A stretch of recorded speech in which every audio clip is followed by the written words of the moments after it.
This is the DSCOVR satellite. Just like the great Starship Enterprise, it was sent into space on a 5-year mission. But instead of traveling the galaxies, seeking out new life forms and civilizations, DSCOVR was originally proposed as an Earth observation spacecraft positioned at the Sun-Earth L1 Lagrange point, providing live video of the sunlit side of the planet through the internet, as well as scientific instruments to study climate change. The Sun-Earth L1 Lagrange point is a point on the line between center Sun and center Earth where the Sun's gravitational pull is nullified by the Earth's gravitational pull. A NASA publication explains that at L1, the gravitational forces between the Sun and the Earth balance, requiring fewer orbital corrections and therefore reducing fuel consumption for the spacecraft to remain in its operational location for a longer period of time. And that makes perfect sense. It's not hard to grasp this concept. Imagine this green dot as a ball bearing, and the Earth and the Sun as magnets in a 0G setting.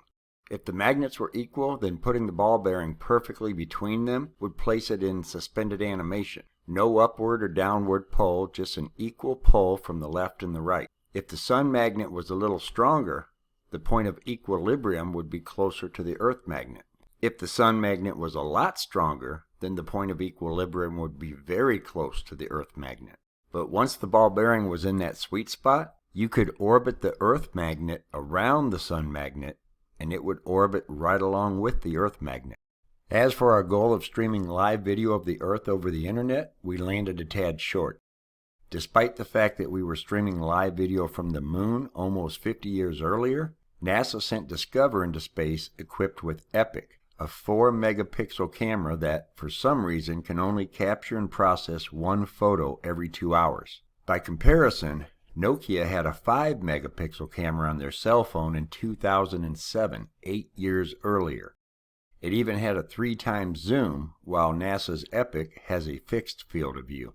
Oh, and you didn't have to wait 2 hours between photos with the Nokia. But it is what it is. When NASA released its first photo from the DSCOVR satellite, it was said to be the first real photo of the entire sunlit half of the Earth since the blue marble taken in 1972 by Apollo 17. And despite this new photo once again showing the Earth as a perfect sphere instead of a pear bulging at the equator like Neil deGrasse Tyson describes it, the press was all over this epic achievement. And President Obama even mentioned it. That's right, all those NASA images of Earth from 1972 until 2015, showing different sized continents and color schemes, are all admitted to be composites that are stitched together in photo manipulation programs. As NASA artist Robert Simmons famously said of his 2002 blue marble creation, it's photoshopped, but it has to be. But now, thanks to DSCOVR and EPIC, we're not only getting 12 real photos of Earth every day, we occasionally get to see the Moon pass in front of the Earth, like on July 16th, 2015. But wait a minute.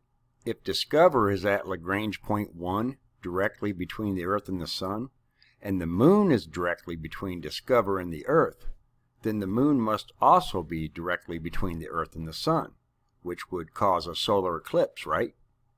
So why wasn't there a solar eclipse that day? Well, NASA says that since DSCOVR is not exactly on the Sun-Earth line, this transit event is not a solar eclipse. Not on the Sun-Earth line, but doesn't the term Sun-Earth Lagrange point 1 imply that it's a particular point that is directly on the Sun-Earth line? Apparently a Lagrange point, which made good conceptual sense, is more of a Lagrange general vicinity, which doesn't carry as much credibility. But still, how far off could DSCOVR possibly be? Well, as it turns out, NASA purposely keeps DSCOVR at least 4 degrees away from the Sun-Earth line. What? At 1,000,000 miles from Earth, and a minimum of 4 degrees off the Sun-Earth line, the closest DSCOVR ever comes to the Sun-Earth line is 70,000 miles away from it. That's not even between the Earth and the Sun, let alone at Lagrange point 1 on the Sun-Earth line. In fact, that's almost 9 entire Earths away from the Sun-Earth line. So while NOAA, who partnered with NASA on this mission, uses this blue cone to imply that Discover is at this white dot representing Lagrange point 1, they would have been more honest to eliminate the cone, since this is closer to where Discover actually is. And what does it mean that NASA purposely keeps Discover at least 4 degrees away from the Sun-Earth line? Just how far off that line does this satellite go? Well, again, according to NOAA, Discover makes its measurements from the Sun-Earth Lagrange point 1, which is on the direct line between the Earth and the Sun, and is a neutral gravity point between them. But then they make all of those words meaningless by telling us that Discover orbits this point with an angle varying between 4 and 15 degrees. 15 degrees? Orbit? What exactly is Discover orbiting around? According to NASA, an orbit is a regular, repeating path that one object in space takes around another one. I've sped up this portion of an official NASA visualization showing the many different orbits of their various space satellites, including the Discover satellite at 1 million miles away from the Earth. You'll notice that they do indeed depict Discover in an orbit, but unlike the other satellites that were orbiting the Earth, Discover is orbiting around absolutely nothing. How? By what force is Discover orbiting this empty spot in space? And why? If NASA could have simply parked Discover in a place of equilibrium, as they clearly say they did, so that they could conserve fuel by making fewer orbital corrections, the reason they themselves gave us for parking it there, then what possible advantage could be gained by having Discover circle around the Sun-Earth line in an orbit that ranges from 70,000 to 268,000 miles away from Lagrange point 1, which is the very point of gravitational equilibrium between the Earth and the Sun, and precisely where Discover needs to be for any of this to make sense? There is no natural force that would make Discover orbit an empty spot in space, which leaves only the force of the thrusters on the satellite, which requires us to accept that propulsion in a vacuum is even possible. But to maintain an orbit, those thrusters would have to be firing virtually non-stop, because a burst from a thruster will send the vehicle moving in a straight line in one direction. But orbits aren't straight lines. They are never-ending curves that form a circle or an ellipse. So almost immediately after thrusting the satellite in this direction, you'd have to thrust it in this direction, and then in this direction, and so on, almost continuously for the 6 years Discover has been out there. How much fuel could this thing possibly have on board? And why even put yourself in that position when you could have simply parked it at Lagrange point 1 like you said you did? And in what meaningful sense of the word is a vehicle driving around in circles under its own power in orbit? If it is, then these race cars are also orbiting around the center of this track. And it gets even more confounding, because Discover isn't in a simple circular orbit like NASA shows here. It's not even in an elliptical orbit. Nope, according to NASA, Discover is orbiting around the Sun-Earth first Lagrange point in a complex, non-recurring orbit that changes from an ellipse to a circle and back, called a Lissajous orbit. What kind of voodoo spellcraft is this? Apparently Discover's racetrack is more like this one. Alright, so let's examine what they've said. First, they tell us that Discover is parked at L1, a unique location between the Earth and the Sun, hence the name Lagrange point 1. Then they tell us that an orbit is a regular repeating path that one object takes around another object. And then they tell us that Discover isn't actually at Lagrange point 1, or even ever actually between the Earth and the Sun, but is instead hundreds of thousands of miles away from the Sun-Earth line in some obscure, non-repeating, parlez-vous français orbit around not another object, but an empty spot in space, which can't sensibly be considered an orbit at all. So they've completely nullified the very meaning and principle of a Lagrange point, the meaning of between the Earth and Sun, and their own definition of what an orbit is. And if Discover can, quote, orbit anywhere from 4 to 15 degrees around an empty spot in space at Lagrange point 1, then why not 20 degrees? Why not 40? Why not 60 degrees, which would have it orbiting right through Lagrange points 4 and 5? Why are these even 3 different Lagrange points instead of one huge Lagrange area? None of this makes sense. And it makes even less sense if we add in the 3 million mile difference in distance they say the Earth is from the Sun during its orbit. It's understandable that if the two masses move closer or farther away from each other, L1, the point of gravitational equilibrium, will change accordingly. But there's no natural force that would cause an object at L1 to move along with L1.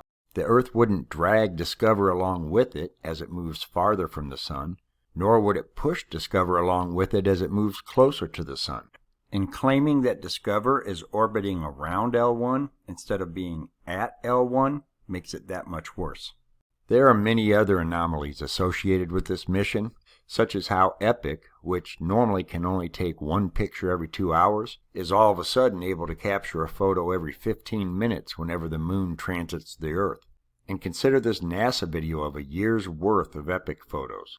It's been touted in science articles as proof of the Earth's 23.4 degree tilt, the reason for our seasons.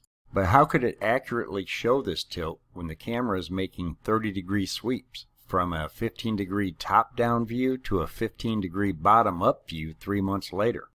For example, if we're seeing the South Pole due to the 23.4 degree tilt, but Epic is taking photos from 15 degrees south of the Sun-Earth line, looking up at the Earth from below it, then wouldn't it actually equate to seeing a 38.4 degree tilt? And when Epic is 15 degrees north of the ecliptic plane, it'd be like seeing only an 8.4 degree tilt, wouldn't it? And the same discrepancies would apply during the months when we're seeing the North Pole. We'd either see up to 15 degrees more of it or less of it, depending on where Discover is at the time. Yet this time lapse looks like it shows exactly what the heliocentric model calls for if Epic was directly on the Sun-Earth line at all times. And 15 degrees isn't exactly trivial. It's almost the width of the contiguous United States. And remember, we have to double that because it's actually a 30-degree sweep from the top of Discover's orbit, looking down on the top of the Earth, to the bottom of its orbit, looking up on the bottom of the Earth. So if our natural 23.4 degree tilt results in this view during our summer months, an additional 15 degrees from Discover would look like this. Because at 15 degrees above the Sun-Earth line, Epic would see a 38.4 degree tilt instead of a 23.4 degree tilt. And that would result in Epic seeing 15 degrees of the unlit half of the Earth and not being able to see 15 degrees of the lit half. And if Discover is always between 4 and 15 degrees from the Sun-Earth line, then Epic is always seeing between 4 and 15 degrees of the unlit half, and not seeing 4 to 15 degrees of the lit half, no matter which direction off the Sun-Earth line it is. I realize that this video doesn't make an argument either way for the shape of the Earth. I just wanted to point out that the idea that we have a satellite a million miles from Earth performing circus maneuvers around an empty spot in space and sending us a whopping 12 crappy resolution photos a day that don't show us a dang thing that the Google Loon balloon satellites couldn't show us is right up there on the credibility scale with the moon landings, the ISS, and rockets landing backwards onto platforms that are bobbing up and down in the sea. If you are gullible enough to believe any of this nonsense, then their years of indoctrination have worked on you and you have successfully evolved from human to sheep. That being said, during the course of making this video and contemplating Lagrange points, it dawned on me that the very idea of balls in space orbiting other balls in space is bunk, and I'll share my thoughts on that in another video.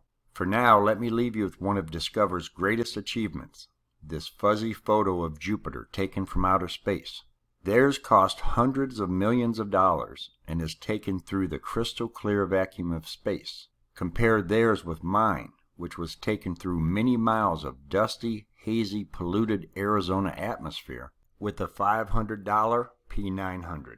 Or with this one, also taken from Earth but with an SCT-8 telescope. Does it seem to you like NASA's giving us our money's worth? God bless, and thanks for watching.